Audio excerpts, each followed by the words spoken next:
Peut-être parmi nous se trouvent des personnes qui ne savent pas vraiment comment recevoir le don de la vie éternelle.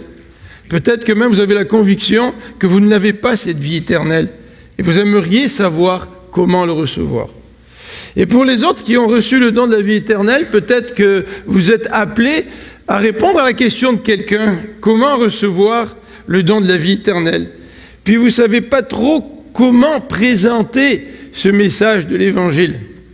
Alors, ce qu'il y a de beau dans cette présentation de l'Évangile, vous le savez, pour ceux qui ont déjà fait de la formation dans l'évangélisation, ça peut se faire en 10 minutes, comme ça peut se faire en 20 minutes, comme ça peut se faire en 45 minutes. Alors moi, j'ai choisi la présentation la plus longue. On va sortir d'ici à midi, ça vous convient? Non, je vais choisir la présentation qui convient évidemment au temps qui nous reste. Donc, comment recevoir ce don de la vie éternelle? Alors, quand on veut répondre à cette question, c'est important de mettre l'accent sur le fait que c'est un don. Vous savez, la vie éternelle, c'est un don, c'est un cadeau. Et c'est un cadeau qui nous est donné par grâce, c'est un cadeau gratuit. Moi, je dis toujours que le mois de juin, c'est les plus beaux mois de l'année. Puis vous savez pourquoi, hein? Andréane, elle est d'accord avec moi, Andréane Gravel, René Jacobson est d'accord avec moi, David Côte-Noire, il est d'accord avec moi. Le mois de juin, c'est les plus beaux mois de l'année parce que c'est le mois de notre anniversaire, tu sais. Et puis, quand c'est notre anniversaire, nous nous attendons à recevoir un cadeau, n'est-ce pas? Parce qu'il y a un prétexte, il y a une raison. Et si on ne recevait pas de cadeau pour notre anniversaire, au moins une carte au minimum, tu sais, on se poserait des questions. Vous savez qu'il y a des périodes dans l'année où on reçoit des cadeaux, à Noël, à notre anniversaire, de mariage, de naissance. Mais quand on parle de la vie éternelle, c'est un cadeau qui nous est donné, non pas pour une raison spécifique, mais c'est un cadeau qui nous est donné par pure grâce, c'est-à-dire que nous ne le méritons pas. Le ciel, la vie éternelle, c'est un don gratuit. Et la parole de Dieu le spécifique, c'est un don gratuit. Il nous dit ceci dans Romains, le don gratuit de Dieu, c'est la vie éternelle en Jésus-Christ, notre Seigneur. Donc, si c'est un don gratuit, cela signifie qu'on ne peut pas le gagner. On ne peut pas le mériter. Tout à l'heure, dans le témoignage de Jessie, hein, tu disais, après être allé au camp, t'essayais de vivre, t'essayais d'être une bonne fille. Mais on ne peut pas mériter un cadeau qui est gratuit. Vous savez, quand on vous donne un cadeau gratuit en cours d'année, faites ça à votre femme, ça marche à tous les coups. Là, je viens de m'embarquer dans quelque chose, parce qu'en rentrant à la maison, ma femme va me dire « Chérie, t'as dit quelque chose de très intéressant ce matin. » Mais faites un cadeau à votre femme quand c'est pas son anniversaire, quand c'est pas la fête des mères, quand c'est pas Noël, quand il n'y a aucune raison. Là, elle va se poser des questions. Elle va dire « Pourquoi tu m'offres ça? Tu veux me demander un service ?» Mais on est un petit peu comme ça. Hein? Quand on reçoit un cadeau qu'on ne mérite pas, on se dit « Il y a quelque chose derrière. Ça se peut pas. » Là, la personne m'offre un cadeau parce qu'il veut m'acheter. Et peut-être qu'on a un petit peu de difficulté avec le don de la vie éternelle, parce que quand on nous dit que c'est un don gratuit, on a du mal à le croire. On se dit, ça ne se peut pas que Dieu puisse nous faire un don gratuit. Et Éphésiens nous le dit, ce n'est pas par les œuvres, afin que personne ne se glorifie. Si Dieu me faisait un cadeau, parce que moi, j'étais suffisamment bon pour répondre à ses attentes, mais je me pèterais les bretelles à mon Québécois. C'est un don gratuit. C'est comme un cadeau qu'un ami vous fait. Il vous fait un cadeau sans aucune raison. Vous ne partez pas en voyage, c'est pas votre anniversaire, c'est pas Noël, mais c'est un cadeau gratuit, simplement par grâce que la personne vous fait. Alors tout ça, c'est d'autant plus clair quand on voit ce que la Bible dit de l'être humain, de l'homme et de la femme. Et la Bible nous dit que l'homme est pécheur. La Bible dit qu'il n'y a pas de distinction. Ça, c'est intéressant. C'est pas parce que je suis blanc, ou je suis noir, ou je suis jaune, que je suis meilleur qu'un autre. La Bible dit tous sont pécheurs. Tous sont pécheurs. Ce n'est pas parce que tu as une fonction dans l'Église qui est plus importante qu'une autre fonction. Nous sommes tous pécheurs. Je suis pécheur et vous êtes pécheurs. Et qu'est-ce que ça veut dire être pécheur? Ça veut dire que tu es privé de la gloire de Dieu. Et Romains nous le dit, tous sont privés de la gloire de Dieu. C'est-à-dire que chacun d'entre nous, il n'y en a pas un qui peut prétendre avoir la vie éternelle parce qu'il a des mérites quelconques. Chacun d'entre nous, quel que soit notre arrière-plan, notre race, notre religion, quelles que soient les fautes que nous avons commises ou que nous n'avons pas commises, nous sommes tous privés de la gloire de Dieu. Vous savez, dans la présentation de l'évangile de E.E., on donne l'exemple des 3 péchés par jour. Quand on dit aux gens qui sont pécheurs, les gens nous disent « Oh, je ne suis pas si pécheur que ça ». Puis quand vous pensez à votre vie, pensez simplement à vos actions, pensez simplement à vos paroles, pensez simplement à vos pensées, pensez simplement à ce que vous ne faites pas et ce que vous devriez faire. On appelle ça les péchés par omission. Alors, admettons là que, parce que vous êtes bon, parce qu'on est bon, nous, hein, on est bon, admettons qu'on fasse 3 péchés par jour. C'est pas beaucoup, 3 péchés par jour, n'est-ce pas? Ah, un petit peu le matin, là, on n'est pas très réveillé, alors on se surveille pas trop, tu sais. Puis à midi, il y en a un qui nous échappe. Puis le soir, on a toute la journée dans le corps, tu sais. Alors disons qu'on fait 3 péchés par jour. Mais 3 péchés par jour, ça fait combien de péchés à la fin d'une année? Hein, ça fait environ 1000 péchés, là. Hein. Et si tu vis la moyenne d'âge que l'on accorde aux hommes et aux femmes, disons 80 ans, ça te fait combien de péchés dans la vie, ça? Ça fait 80 000 péchés. Comment ça faire, ça? Hein? Est-ce que vous êtes convaincu que vous n'avez pas de péché? Est-ce que vous êtes convaincu que vous n'avez aucun problème? Ou est-ce que vous êtes convaincu que ce péché, là on essaie de le quantifier, mais en fait le péché il est plus profond que ça, parce qu'il touche notre nature. T'sais? Mais est-ce que vous êtes convaincu que nous avons un problème et que nous ne pouvons pas nous sauver par nous-mêmes? Une autre petite illustration que Évangélisation Explosive nous donne, c'est celle-ci. Si vous recevez des amis pour un brunch, si vous décidez de leur faire une omelette, puis vous cassez des œufs, mais le dernier œuf que vous cassez, il est pourri. Est-ce que ça veut dire que les autres, eux, étaient mauvais? Non, ils étaient bons, n'est-ce pas?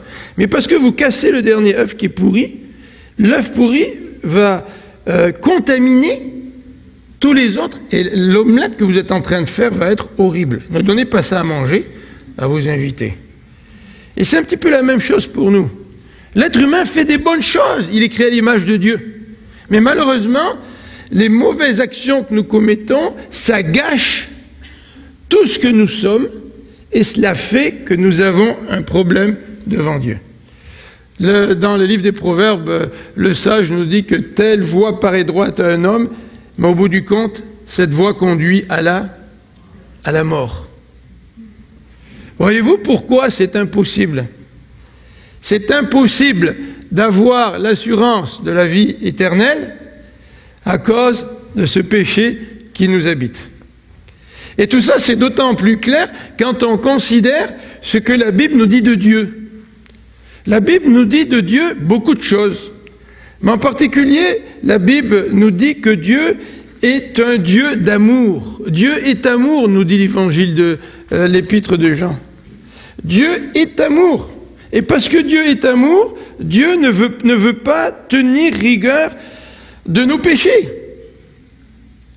Mais le problème, c'est que le péché est là entre Dieu et moi, et c'est pour ça que je n'ai pas l'assurance de la vie éternelle. Et il faut que le problème du péché soit réglé. Mais il y a une chose qui est certaine, c'est que la Bible nous dit que Dieu est amour. Mais qu'est-ce que va faire Dieu si Dieu est amour? Qu'est-ce que Dieu va faire pour régler ce problème du péché? La Bible nous dit aussi autre chose, c'est que la Bible nous dit que Dieu est juste et que Dieu doit punir le péché. Vous savez que dans l'Ancien Testament, il y a plusieurs textes, notamment celui d'Exode, qui nous dit que Dieu ne tient pas le coupable pour innocent. Et dans un autre passage de la Bible, il est dit que c'est terrible de tomber entre les mains du Dieu vivant. C'est terrible, pourquoi? Parce qu'il y a ce problème du péché entre moi et Dieu. Et ce qui est assez remarquable, c'est que l'être humain, malgré le fait qu'il se sent pécheur, essaie tout le temps d'évacuer sa culpabilité devant Dieu. Ah, il se trouve des excuses. Mais il y a toujours cette culpabilité qui fait que nous ne sommes pas sûrs d'avoir la vie éternelle tant que le problème du péché n'est pas réglé. Imaginez-vous un voleur de banque ou ces voleurs qui vous volent votre retraite. Au lieu de faire les placements comme ils devraient, ils mettent une partie de l'argent dans la poche. Vous avez entendu parler de ça, hein? Et puis là, ces gens-là se retrouvent en cour. Puis leur juge leur dit bah, écoutez, c'est terrible ce que vous avez fait. Puis le monsieur est là en train de pleurer, en train de se repentir. Puis le juge lui dit bah, écoute, tu as volé tout le plan de pension de quelqu'un, là. Tu sais, la personne à 65 ans, là, elle est obligée d'aller retourner travailler parce que tu lui as volé tout son plan de pension. Et vous, là, vous êtes dans la salle du tribunal, puis vous entendriez le juge dire à la personne ah ben dans le fond, j'accepte tes excuses. Puis va, on va spiritualiser ça un petit peu, et ne pêche plus. Qu'est-ce que vous diriez, t'sais? Quelqu'un qui vous a volé votre plan de pension. Vous avez entendu des témoignages, là? C'est dramatique, hein? Et ça serait révoltant d'entendre un juge dire cela. Et Dieu est un Dieu juste. Il est encore plus juste que les juges humains qui peuvent se faire acheter par des pots de vin. Donc Dieu est amour. Il ne veut pas nous punir dans son amour. Mais Dieu est juste. Il n'a pas le choix que d'intervenir. Et la Bible nous dit que Dieu a résolu ce problème en la personne de Jésus. Qui est Jésus? Qui est Jésus? Oui, c'est le Fils de Dieu. C'est Dieu fait homme, nous dit l'évangile de Jean, au début de l'évangile de Jean. C'est Dieu fait homme. C'est lui qui est venu sur la terre pour pouvoir intervenir et pour pouvoir régler notre problème du péché. Dans Jean 20 au verset 28, lorsque Thomas rencontre Jésus et qu'il met sa main dans le côté, qu'il met sa main dans les pommes qui ont été percées, qu'est-ce qu'il dit Thomas? Il s'écrie mon Seigneur et mon Dieu. Et Jésus est venu sur la terre pour une raison. C'est pour régler le problème du péché, qui est le nôtre à chacun d'entre nous. Vieux, jeune, homme, femme. Et ce que Jésus a fait, c'est qu'il est mort sur la croix, comme on l'a dit tout à l'heure, on l'a rappelé par les baptêmes. Il est mort sur la croix en portant notre péché. Il a été condamné sur la croix et il est ressuscité. Pourquoi? Pour payer la dette de mes péchés, pour que je puisse être libéré du poids de ces péchés. Et étant libéré du poids de ces péchés, je vais me retrouver un jour devant Dieu, puis Dieu va me dire, ben pourquoi est-ce que je devrais te laisser rentrer au ciel? Et Dieu va me laisser rentrer au ciel, pourquoi? Parce que je n'ai plus sur mon dos tout le paquet de mon péché qui m'écrase. Parce que ce péché-là, le mien, il a été porté à la croix par Jésus. Et Jésus a payé, il a été condamné à ma place. Et c'est pour ça que je vais pouvoir rentrer au ciel, à condition que je n'ai plus le poids de ce péché.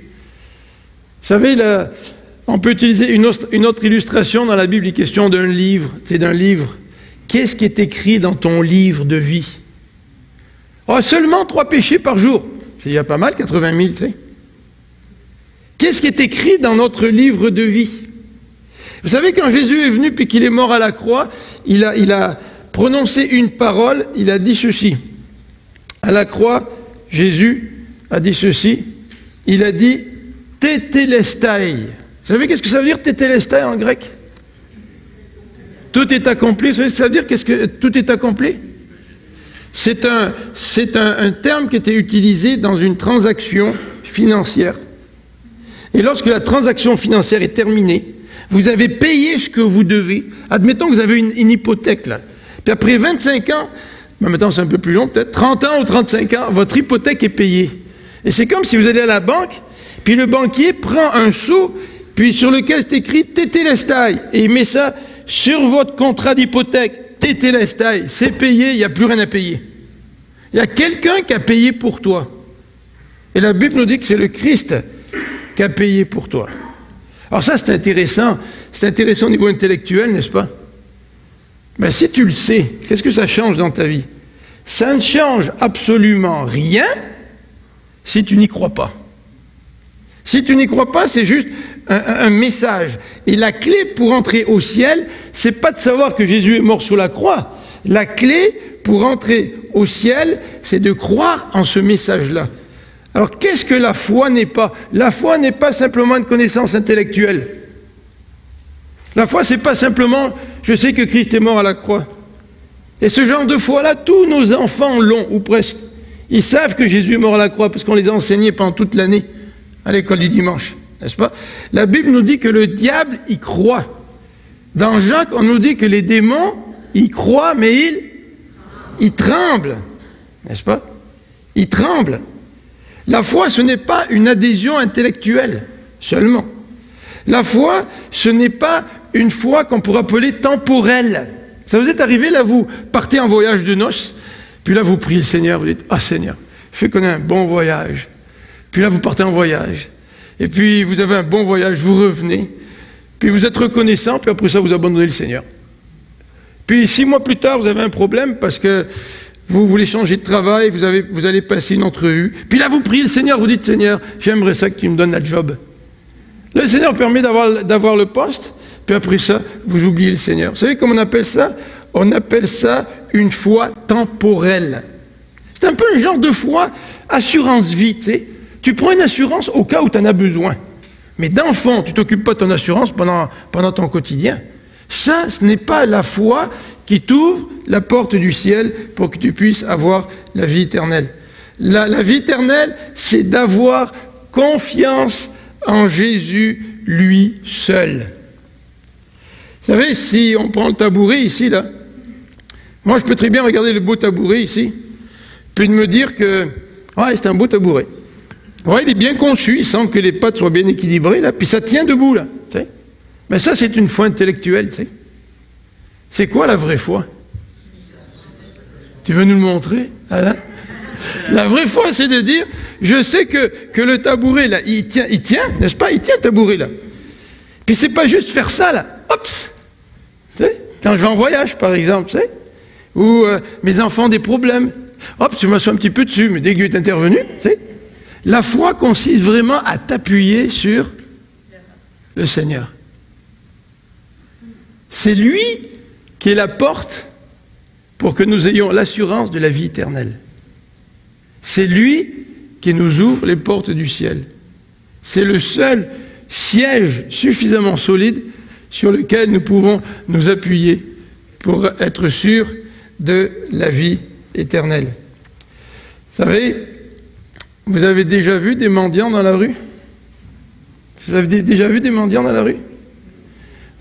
Avez-vous déjà fait le lien entre Matthieu 5, les béatitudes, heureux les pauvres en esprit, car le royaume des cieux est... Qu'est-ce qu'ils font les pauvres en esprit? Dans le grec, le mot ptokos, ça désigne un mendiant. Le pauvre en esprit, c'est celui qui tend la main. C'est celui qui crie vers les passants pour que les passants puissent par grâce déposer un peu d'argent dans leurs mains. Et celui qui, saisi par la foi ce que Christ a fait, c'est celui qui tend la main vers Dieu comme un mendiant et qui dit à Dieu, Seigneur, par le sacrifice de Jésus-Christ, change ma vie, donne-moi le cadeau de la vie éternelle. Alors peut-être que ce matin, quelques-uns parmi vous, vous avez ce désir de recevoir la vie éternelle. Peut-être que ce matin, vous êtes convaincus que vous n'avez pas reçu la vie éternelle, que vous n'avez pas la vie éternelle. Et pour recevoir la vie éternelle, c'est de se tourner vers Jésus, de croire que Jésus est mort sous la croix pour mes péchés, à ma place. C'est de demander pardon à Jésus en disant « Seigneur Jésus, je te demande pardon pour mes fautes ». Et c'est de mendier comme un mendiant en disant « Seigneur Jésus, viens, prends ma vie, pardonne-moi et donne-moi cette vie éternelle ». Vous savez, la conviction de la vie éternelle, ce n'est pas un lavage de cerveau. Il n'y a que Dieu qui peut vous donner cette conviction-là. Si vous venez à lui dans cet état d'esprit. On va prier ensemble.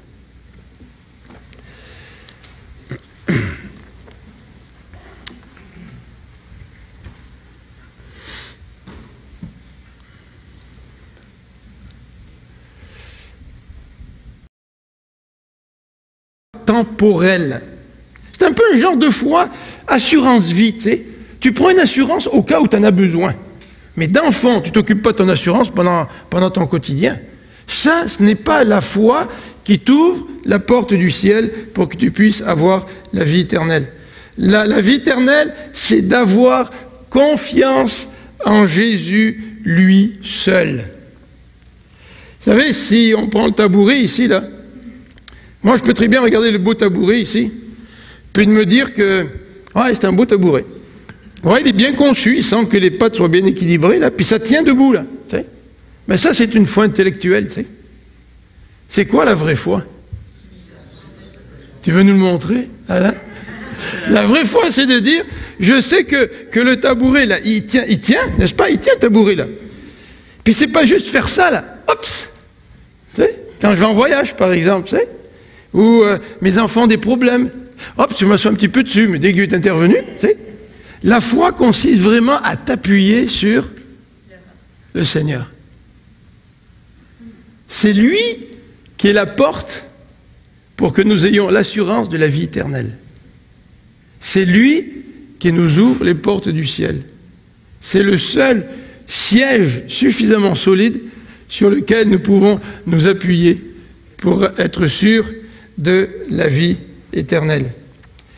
Vous savez, vous avez déjà vu des mendiants dans la rue? Vous avez déjà vu des mendiants dans la rue? Avez-vous déjà fait le lien entre Matthieu 5, les béatitudes, heureux les pauvres en esprit, car le royaume des cieux est... Qu'est-ce qu'ils font les pauvres en esprit? Dans le grec, le mot ptokos, ça désigne un mendiant. Le pauvre en esprit, c'est celui qui tend la main. C'est celui qui crie vers les passants pour que les passants puissent par grâce déposer un peu d'argent dans leurs mains. Et celui qui, saisi par la foi ce que Christ a fait, c'est celui qui tend la main vers Dieu comme un mendiant et qui dit à Dieu, Seigneur, par le sacrifice de Jésus-Christ, change ma vie, donne-moi le cadeau de la vie éternelle. Alors peut-être que ce matin, quelques-uns parmi vous, vous avez ce désir de recevoir la vie éternelle. Peut-être que ce matin, vous êtes convaincus que vous n'avez pas reçu la vie éternelle, que vous n'avez pas la vie éternelle. Et pour recevoir la vie éternelle, c'est de se tourner vers Jésus, de croire que Jésus est mort sous la croix pour mes péchés, à ma place. C'est de demander pardon à Jésus en disant « Seigneur Jésus, je te demande pardon pour mes fautes ». Et c'est de mendier comme un mendiant en disant « Seigneur Jésus, viens, prends ma vie, pardonne-moi et donne-moi cette vie éternelle ». Vous savez, la conviction de la vie éternelle, ce n'est pas un lavage de cerveau. Il n'y a que Dieu qui peut vous donner cette conviction-là. Si vous venez à lui dans cet état d'esprit, on va prier ensemble.